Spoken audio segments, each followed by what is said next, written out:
primeira coisa. A segunda coisa, né? O primeiro grupo foi mais tranquilo, foram duas comunicações mais tranquilas, sem grandes dificuldades, né, de postura, de tom, de gestual. Mas a terceira não. Meu amigo dirigente tinha que pedir aos esclarecedores para chamar os médicos na xixa ali. Como diz a minha mãe, tá toda? Chamar. Porque, por exemplo, a pobre Heloísa, sem entidade de demorasse mais 10 minutos, ela ia terminar com problema de coluna.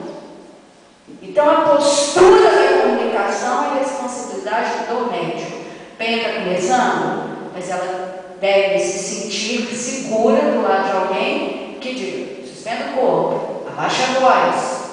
É o médico que faz isso. Fulano, fala mais baixo.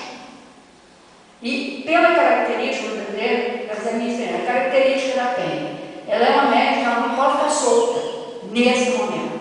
Então, quem está do lado dela, como é que você está sentindo? Ela tem que descrever o que ela está sentindo, que é uma maneira dela se acalmar. Penha, o que você está sentindo? Como é que é? Coração está disparado? Você está ouvindo o que eu estou falando? Olha, presta atenção, olha isso, faz isso, mentaliza isso. Ela lá, entendeu? Ela precisa ser conduzida nesse momento. Isso tem que ser claro. Característica dela. A Heloísa, eu não sei, mas do jeito que a entidade já emborcou, ninguém chegava naquela entidade. Então, Heloísa, levanta o corpo, levanta a cabeça, olha para mim. Isso é papel de quem está do lado, sim. E o médico é responsável por essa postura, tá? Agora, às vezes, o médico não sente que ele fez esse movimento, que ele está emborcado. Mas eu estou aqui de olho aberto, eu tenho que chamar. Tem entidades que falam assim: olha para mim. Eu não quero olhar. Olha assim, olha para mim. E como o médico já está familiarizado, ele vira o rosto para mim. Entende? Pedro, na porta de Formosa, olha para mim. Então, mais 5 minutos você ia ter que ir lá para o pronto-socorro dele. Entendeu? Ele tem que chamar. A postura, o tom de voz, gestual é a responsabilidade do médico. Isso não tem a gente discutir essa questão, porque todos os espirituais, tudo que a gente lê mostra isso. E a gente tem que buscar deixar o médico da forma mais confortável possível. Pela característica, pegando aqui da Penha, ela tem que ser alguém.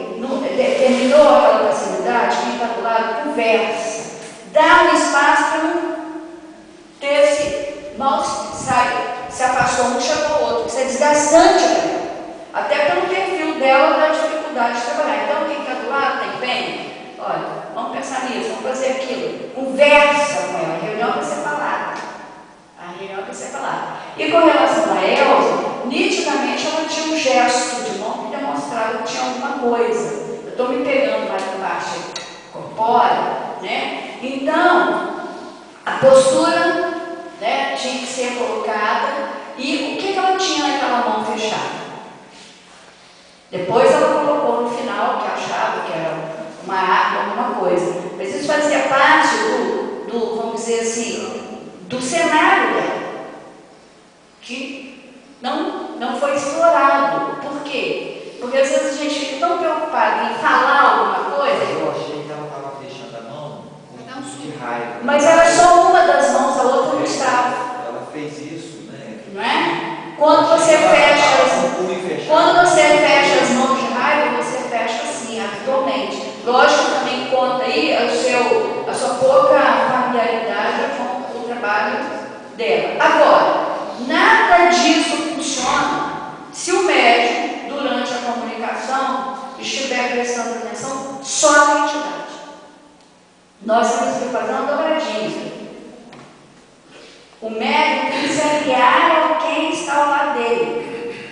Porque se ele se penalizar na entidade, faz o Pai Nosso, como dizia meu amigo Sr. Darcy, e deixa para a próxima. Acabou, você não chega nele. Então a cumplicidade é do médico com o seu apoiador.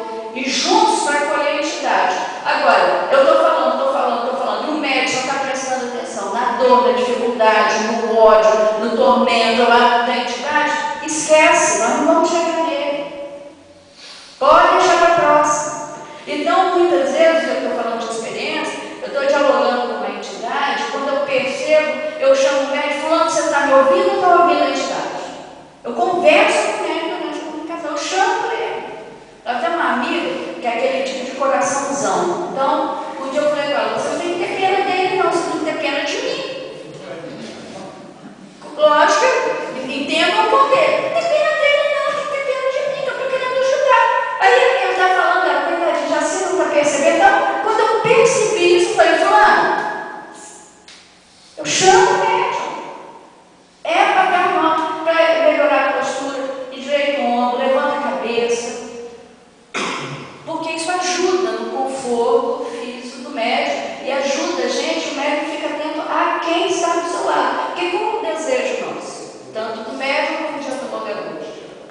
auxiliar aquele companheiro que chega. Se ele está preso na dor de quem chega, ele não vai me ouvir. Ele está surdo.